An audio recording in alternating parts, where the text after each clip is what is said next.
অসহায় মানুষের আবার ভয় কিসের? এর তো বাঁচা মরা তো একই ব্যাপার।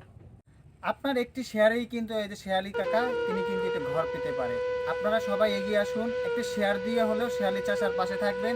আপনারা সবাই এগিয়ে আসবেন, আপনাদের আর্থিক সহায়তায় শেয়ালি কাকা একটি নতুন ঘর পেতে পারে। আমরা চেষ্টা করব ইনশাআল্লাহ। দর্শক, আমরা এই মুহূর্তে অবস্থান করছি ঝালকাঠি জেলার কাঠালী উপজেলার ষোলজালিয়া গ্রামে। আমরা এই মুহূর্তে অবস্থান করছি শেরালি চাচার বাসায়। যে বর্তমানে যে আপনারা অনেক ভালো আছেন, আপনারা আলিশান বাড়িতে থাকেন, আপনাদের একটি ওয়াশরুমের টাকায়ও কিন্তু এর চেয়ে একটা মানুষ বাড়িতে থাকতে পারে, এরকম একটা ভাষা কিন্তু হয়। আপনারা দেখেন শেয়ালি চাচার যে ঘরের যে অবস্থা, এটা দেখলে সত্যি চোখে পানি চলে আসবে। দরজা জানালাবিহীন একটা ঘর। কাকা, কিভাবে চলছে আপনার জীবন? এই দৈনিক কাজকর্ম করি, এই দিয়ে কোনো রকমের চলি। কতদিন যাবত এমন এমন অবস্থায় আছে? এই দীর্ঘদিন। আপনার তো দেখতেছি ঘরে দরজা জানলা দেওয়ার মতো কোনো কিছুই নাই। না আপনার না এটা ভয় লাগে না? না, আমার ভয় লাগে না, এতেই আমার সহ্য হয়ে গেছে। এখন কে কে থাকেন এই ঘরে? এ আমার দুই ছেলে মেয়ে, আমি। এখন আপনার কি চাচ্ছেন কি?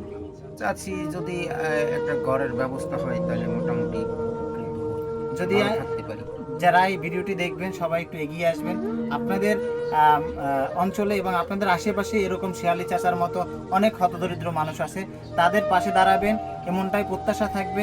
আপনারা ভালো আছেন, আশেপাশে মানুষগুলোর পাশে একটু খোঁজ দেবেন, এটাই আমাদের প্রত্যাশা থাকুক। সবাই ভালো থাকবেন, সুস্থ থাকবেন। আসসালামু আলাইকুম। আসসালামু আলাইকুম দর্শক, আমি এই মুহূর্তে অবস্থান করছি ঝালকাঠি জেলার কাঠালী উপজেলার ষোলজালিয়া ইউনিয়নের 7 নম্বর ওয়ার্ডে।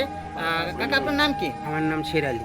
শেরালি যে কাকার বাসায় রয়েছে যে ঘরটির অবস্থান যে দেখছেন আপনারা, যে বর্তমান যুগে এরকম একটি ঘর খুবই একটা ঝুঁকিপূর্ণ এবং ভয়াবহ অবস্থায় দিনকার রাত্রি যাপন করে।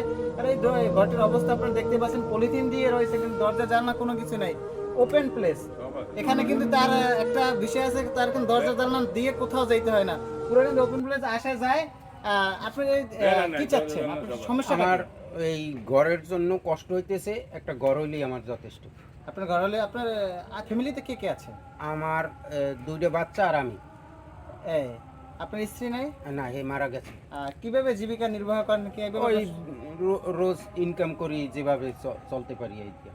আপনি কি সরকারি অর্থায়নে কোনো কিছু এখন পর্যন্ত কি পেয়েছেন যে ঘর উঠানোর জন্য বা না না, এলাকাবাসী কোনো থেকে? কিছু এই ইউনিয়ন পরিষদ দিয়া বা কোনো জায়গায় দিয়ে আমি কোনো কিছু হেল্প পাইনি। আপনি এখন চাচ্ছেন কি এখন?